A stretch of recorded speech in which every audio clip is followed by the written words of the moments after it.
This is the Collector Car Podcast, the home for the auto enthusiast. Join Greg Stanley as he applies over 25 years of insights and analytical experience to the collector car market. He will interview the experts and throw in some fun stuff as well. Okay, welcome to the Collector Car Podcast. This is going to be a fun episode. This is one of my Jay Leno episodes that I love to do so much, just digging into his collection.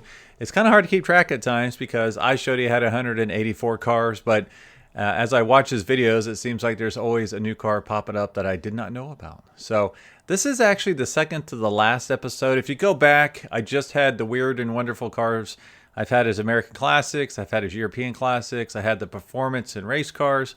A lot of really incredible, cool, fun stuff. But what I found while I'm going through his collection is there's a couple noticeable, I don't want to say gaps, but there's areas where I'm surprised he doesn't have a car. For one reason or another, whether it's he's missing a decade, he's missing an engine configuration, he's missing a particular brand. Anyways, so that's what the purpose of this episode is to kind of dig into the cars that I think should be in Jay Leno's collection. What's pretty funny is when I did meet him out at Vegas, I had like 3 seconds to talk to him. Super nice guy. And I kind of mentioned, I'd love to have you on. And I totally said it the wrong way. I said, I'd love to have you on so I could tell you the cars that need to be in your collection. And he just kind of looked at me like, what? So I didn't really share that appropriately. But this will be a lot of fun. I think what I might do is at the very end, I might do, my last one will be kind of what is his collection worth. There's a ton of articles out there on what his collection is worth. But I think the fun part is I can take it kind of to the next level. Not only will I do it, what are the cars worth in today's marketplace, but I'll add the Jay Leno tax. So, like a car that maybe is only worth about 20 grand, the Jay Leno tax to have that car would be a lot higher. Someone might be willing to pay 300% more, 3 times as much more, because it's a low price point. Whereas the McLaren F1, nobody's going to pay 3 times as much for McLaren F1. So that tax rate would be a lot less. So it'll be kind of a sliding scale. I think that'll be fun to do. Now, Vin Wiki just did an episode about what Jay Leno's cars are worth, and I haven't watched the entire thing yet. I did find it interesting. His Chrysler turbine car, which is, I believe, the only one in private hands, they put the number on that, like $4 to $8 million, something truly crazy. I wouldn't go that high. So I do have thoughts on that particular car, but that will be for a future episode. So I do want to give, before we get into my theory and why I picked the cars I picked, I do want to go over some of the honorable mention cars because there are some cars I just think he would really love to have in his collection. They're not necessarily ones I feel like he has to have in his collection because the ones I did pick were for specific reasons. These are ones I just think would be cool in his collection. So the first one is a Boss 302. So that would be 1969 or 1970 Boss 302. These are awesome, incredible cars. All came factory 4-speed, no AC, made for racing, the racing series. Really cool cars. I didn't put this in my official pick list because he does have a 65 Shelby GT350. He does have an AC Cobra. So it kind of checks the Ford performance box with those two. But this would, as I said, is an honorable mention. All right, the next honorable mention is this Maserati Birdcage. So this is an incredible car. Just absolutely stunning, beautiful. They didn't make too many of these. You can see why it's called a birdcage because of the tubing up behind the steering wheel. Really, really iconic car. Really, really cool. So that's an honorable mention. I'm not going to spend a lot of time on these. All right, the Bentley Continental R. Fastback, stunning. Jay loves his cars from the 50s. They only made 207 of these. So pretty rare, pretty high price point. They're trading around $1 million to $1.5 million, depending on colors and provenance, that kind of stuff. But that's an iconic British car from the 50s. I think that would be a great add to his collection. Now the Pierce Arrow Silver Arrow. Now they only made, I think, 5 of these. RM recently had one at Hershey way back in 2017. I wouldn't call this the most attractive looking car in the world, but they are pretty iconic. Actually, they are pretty cool looking. So I just know he likes his Pierce Arrows. And then one car, he actually had it on his, it wasn't his car, but someone else's car. It was a Chrysler 300. I don't recall if it was a convertible or not. But the key thing about it was a factory fuel-injected car, which apparently was extremely rare. You can go back and watch the video of him talking about it. He obviously really liked the car. I just think he needs to put that car in his collection. I want to say there was less than 25 of them made, and maybe they didn't run that great initially, like the Corvettes of the same era. So extremely rare. He had one in his garage. It was not his, but I thought that would be a cool ad. Another one would be a Miller race car. So he often talks about how innovative the Miller engines were, double overhead cam, just so innovative at the time. And he has so much of his collection is based on innovation. And I think that would be an incredibly cool ad. Again, honorable mention. And the last honorable mention is the Jaguar XK SS. I would pick a recreation. He did drive, I'm drawing a blank, Steve McQueen's car. I think they called it the Green Rat on one of his episodes. So he remembers that car back when Steve McQueen used to drive it. He obviously loves this car. I don't, these are whatever, $10 to $13 million, $15 million for a real one. Jay could afford it, obviously, but I think he would have just as much fun in one of these recreations, whether it's by the factory or it's by one of the other well-known outfits that makes a recreation of these cars. So those are the honorable mentions. All of those would be a great ad. My goal was originally to have Jay on this podcast to tell me why he did not have these in his collection, whether or not he had them before or there was a particular reason he did not have them in his collection. I think that would be a fabulous conversation, a lot of fun, pretty fascinating. If you know Jay personally, forward him this podcast, have him take a listen, and let's see if we can get him on. Maybe just talk about the 10 cars I would pick, and he could tell us why they are not currently in his collection, or if he has plans to put them in his collection someday. All right, so now let's get on to my actual list. So I'm not going to flip to pictures yet. So if you're watching on YouTube, I'll leave it on this beautiful Jaguar XK SS for a little while. I'm sorry, I do have one more car for an honorable mention. This really nice little Alfa Romeo. So this would be the Alfa Romeo GTA Junior. Now I picked this car because this was the factory race car. Like they were street legal, but they were mostly meant to be raced. So I believe it's the Corsa model, has aluminum body parts, panels, bumpers, plexiglass windows, little four-cylinder engine, just a beautiful little car. That's another one I think would be a great add to Jay's collection. He loves the European cars as well. All right, so we'll keep that on the YouTube channel for right now as I go into why I picked these cars. Now, a lot of this came from the research I did. And so when I researched his collection, I tried to quantify the different kinds of engines that were present in his collection. Now, this is going to be 95% accurate, not 100% accurate, but pretty close. And it's pretty fascinating. So we're going to go from one cylinder, there were one-cylinder cars, up to 16-cylinder cars, and then like alternative power cars. So of his 184 cars, he has 0 one-cylinder cars. So guess what is the first car on my list for him? A one-cylinder car. All right, two-cylinder cars, I counted 10. Three-cylinder cars, I just counted 1, a little sob. Four-cylinder cars, he has 26 of those. Five-cylinder cars, this really surprised me because there are some really nice performance five-cylinder cars. He has 0. So guess what? There's a five-cylinder car on my list. Six-cylinder cars, he has 43 of those. Eight-cylinder cars, as you would guess, that's the most in his collection. 67 cars. 10-cylinder cars, he has 4. 12-cylinder cars, 15 of those. A lot of those are Lamborghinis Lamborghinis. And then 16-cylinder cars, this surprised me as well. He did not have any 16-cylinder cars. So guess what? There's a 16-cylinder car on my list. All right, beyond that, I counted 10 steam cars, 1 turbine car, and then 7 cars I would put in the other category. So this might be like the EcoJet, some of the alternative hybrid cars. So that added up to 184 cars. All right. Now for the eras and decades, I found 2 notable misses. All right. So the first one, he doesn't have any cars from the 1890s. So I picked a car from that era. Now, obviously, that's right when cars were first invented, so they're fairly rare.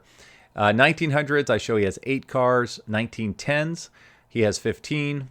1920s, 17 cars, 1930s, 28 cars, the 40s, he only has 4 cars. Now that is a lot because of World War II. The 50s, I showed 26 cars. The 60s, he has the most, 37 cars. Now, why would that be? Well, he was born in the 60s. And which year does he have the most of any car? 1966. And why? Because he was born in 1960. No, he was 16 in 1966. So 1966 has the most cars in his collection. In the 1970s, there were 10 cars, 80s, 3 cars, 90s, 6 cars, 2000, 13 cars, 2010, 16 cars, and 2020s, 1 at the time that I reviewed this. I'm sure there's more that we just don't know about. There was an era that he does not have any cars that aren't actually broken out by the decade. So 1976 to 1984, he has 0 cars. And it's actually more of a stretch. He has 1 car from 1975. I believe it was given to him. I don't think it was a car that he would actually have bought. It was like a Duster Pro Street car. So I don't know. If you don't count that car, I think it goes back to like 1973. So there's another decade that is not represented. So I did capture 1 or 2 cars. All right. So like I said, he's missing the engines, one cylinder, 5-cylinder, 16 cylinders. He's missing the 1890s, and he's missing the 1976 to 1984. Missing the innovation like the Miller race cars. And then there's a couple brands he's actually missing. Famously, he's missing Ferrari, and I won't go into that. I did pick 1 or 2 Ferraris for his list. He doesn't have any BMWs, which really surprised me. And then there's a couple iconic cars he's missing, and I'll call those out because they actually made it onto my list. All right, so the first car that we're going to cover is it's a twofer. So this is not only 1 car from 1898, but it's also a car that has 1 cylinder. Now, I had a hard time finding a picture, so this picture is from Almi. The 1898 Gobron Brilli was an early French automobile manufacturer from 1898 to 1930. Instead of a carburetor, a revolving petrol distributor was developed, with the quantity of fuel being regulated by a drip feed. One advantage of this device was that a wide variety of fuels could be used. So like I said, that checks 2 boxes, the 1890s, and it's a 1-cylinder car. Now, we're going to jump ahead numerous decades here. We're going to jump all the way to 1989. Now, this is not an attractive car, I would say, but I picked it for a very specific reason. So, a 1989 Audi 100 TDI. Audi presented another milestone in automotive history at the International Motor Show in Frankfurt in 1989, the Audi 100 TDI. It was the first production car with a 5-cylinder direct injection turbocharged diesel engine and fully electronic control. The power plant generated 120 horsepower from a displacement of 2.5 liters. So if you're watching on YouTube, it's just a pretty bland, basic 4-door sedan from the 1980s, but it was a milestone in automotive history. All right, the next one is another 5-cylinder, so we can check that 5-cylinder box twice. This is a car I absolutely love. The 1976 to 1986 Mercedes-Benz W123 turbo diesel. HotCars.com called it one of the best 5-cylinder cars ever. The picture I have online is a pretty sky blue 4-door version. It's just such an iconic car. My dad, I don't remember if they were diesel or not, but he kind of restored or bought and sold 2 of these, both dark green, in the early 1980s. So I remember riding around in those. I thought it was such a cool car. All right, the next one we have to address is the big. So we've addressed the 1-cylinder to 5-cylinder. Now it's time to address the 16-cylinder. So we're going to go big on this one. This is the 1930 Cadillac V16 Sport Phaeton. So I have some pictures here I can flip through. Cadillac was the first automaker to field a successful mass-produced V8. Still, the V8 wasn't enough for what Cadillac had coming in 1930, a flagship model that was a foot longer and upwards of half a ton heavier, and by chief engineer William Strickland's estimates would require at least 40% power increase. Cadillac considered several options to increase power output. Superchargers were seen as racing accessories that were too temperamental. Adding a 4th gear to the transmission wouldn't yield enough of a real-world increase. Cadillac's engineers had an had experimented with different valve and head arrangements, but found they couldn't raise the engine's mean effective pressure without sacrificing low RPM refinement. This is from an article on Motor Trend. All right. Enlarging the V8 presented several problems. Keeping the engine cool was one, and smoothness was another. Duesenberg was getting impressive power out of its straight 8, but Strickland didn't think it delivered the refinement expected by Cadillac's clientele. So the Duesenberg wasn't quite nice enough. All right, Cadillac intended the V16 as a high-end engine for a halo car, and like several other luxury automakers, it was also developing a 12-cylinder engine for introduction a year later. When Cadillac launched the V16 publicity blitz in December of 1929, the public and the press were completely taken by surprise. Jay loves his pre-war cars, and this would be a tremendous add to his collection. So that would knock out the V16. All right, we're going to go with another V16, but this one's much more modern. So this is the Cizeta. Now, this is from Car and Driver. The pictures are from Arm Sotheby's. We've actually sold a few of these.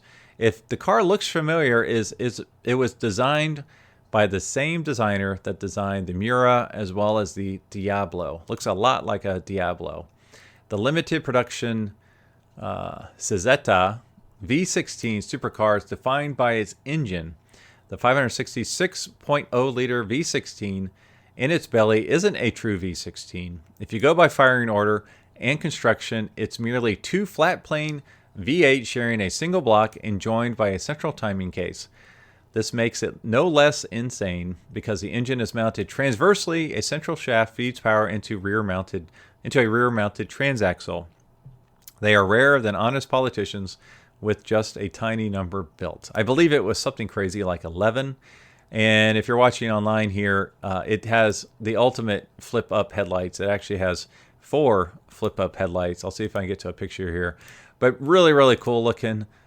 This would be a lot to work on because I think the electronics would also probably be a mess. But super cool. Beautiful car because it does look like a Diablo. And it looks like I'm not going to get to any flipped-up pop-up headlight pictures here. But that is okay. All right, so next we're going to talk about another 16-cylinder car, but it's not a V16. This would be the W16. So we're going over to the Bugatti world with the Veyron. So let's see. Descriptors such as the world's fastest and 100-plus horsepower sure to get you waved into the most visible and privileged parking spots at your local Cars and Coffee. But they just scratched the surface of the Bugatti Veyron story. Everything else on this car's data sheet, from the engine specs to MSRP, is as breathtaking now as when the car came to market in 2005. The one I'm showing online right here is coming up to Arm Sotheby's Pairs sale. Let's see, it's a 2009 Bugatti Veyron Grand Sport. Beautiful red and black. Normally I wouldn't like the red, but the chrome wheels, other chrome bits really set it off nicely. Beautiful car. So that would be a cool add, obviously, to Jay. He has some of the original Bugattis. He has Veyron's original, I think it was a Bugatti Type 35. He owns the one that this car was named after. He owns his personal car. Very, very cool. All right, next, I want to check the box on the 1976 to 84 time frame, and I want to check the box on the BMWs. And this is a really cool car. So I picked BMW E30 Alpina. Now, this is a 1979 Alpina B6, so it's based on the 6 Series.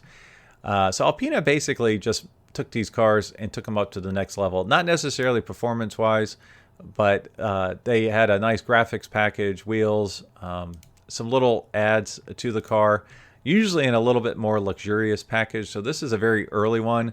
They didn't make a ton of these. The note here from RM is number 51 of just 533 such models produced from November 1978 through January 1983. Now this one is finished in a really cool color, Zypressingun metallic with Alpina graphics. Really cool car. I really like the fact if you find one of these early ones, because they are so rare, just a really, really neat little car. And then it's a BMW, so that's really cool as well. All right, the next one is a fun story. So I have a friend, a collector, and he is known for his eclectic collection of cars. And so the first time I went to his place, I walked in, and it's everything from Japanese JDM cars to Virgil Exner cars, design cars, 50s cars, a lot of odd stuff. And I forgot how it came up, but basically he's like, oh yeah, there's a car in here that Jay Leno would love to have. And I told him, I said, wait, I want to pick it out. So as I'm walking around, I don't know, there's 60, 70 cars here. I come across this car. I'm like, that's the car that Jay wants. He's like, oh, you're absolutely right. So what is it? It's a 1935 Hoffman X-8 prototype. So it's kind of a funky looking car. I do have one picture online here right now from conceptcars.com. It's a 4-door, but both the front doors open like a suicide door. What's cool is, I won't get the specifics here, right, because I'm not doing a deep dive, but it was basically designed by someone in the auto industry, so much so that the body panels were actually, I believe, pressed steel. So it's not like it's a fly-by-night prototype car. It was really well done.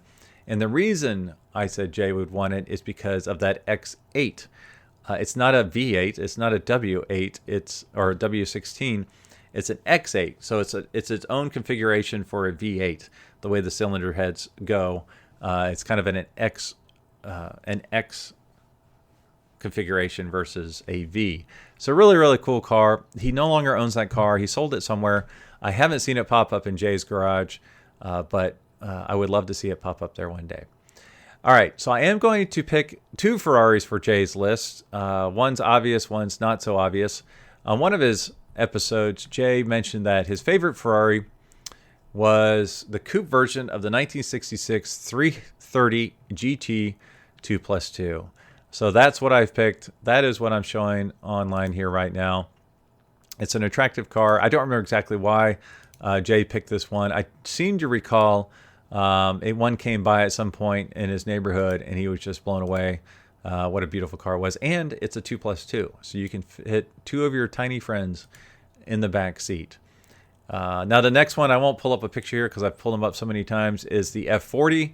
Everybody knows about the F40. I only bring that one up because when David Lee brought his to Jay's garage and Jay drove it, I think he really, really enjoyed that car, just how brutal it was. It's so analog, I guess is the best way to put it. It seemed like he really enjoyed that car, so I think that would obviously be a great add. All right, next, I did mention missing an iconic car, and this is one of them, the Aston Martin DB5. Now, this is such a beautiful car, such an iconic car, and Jay has mentioned this one in the past, that when he wanted to buy one, he thought they were a little pricey, but they only went up from there. And one recently just sold that I was very familiar with, a maroon on maroon, for about $550, which I thought was a steal for that particular car. So I think this would be a great add to Jay's collection, and I'm sure he would agree on that one as well. All right, next we're going to go back to the BMWs because there's a few. I'll pick 2 here. The BMW M1 from the late 70s, early 80s, and then the BMW 507, which I have pictures here. 2-seat roadster, very rare. They make very few of these. Only 217 Series 2 507s were built. I don't think they reached over 300 for all of 507 production. Such a cool car. He does have a 300 SL Roadster. This one would slide in perfectly beside it. All right, what's next? We only have a few more left here. Next, and this is more for the V10, is the Lexus LFA.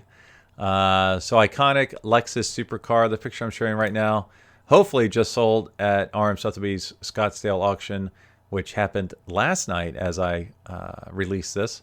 Beautiful red on red V10. I had always thought that these only sounded good once they got up into rev range. I was actually on the photography session for the car you're looking at now online, and this thing sounded incredible.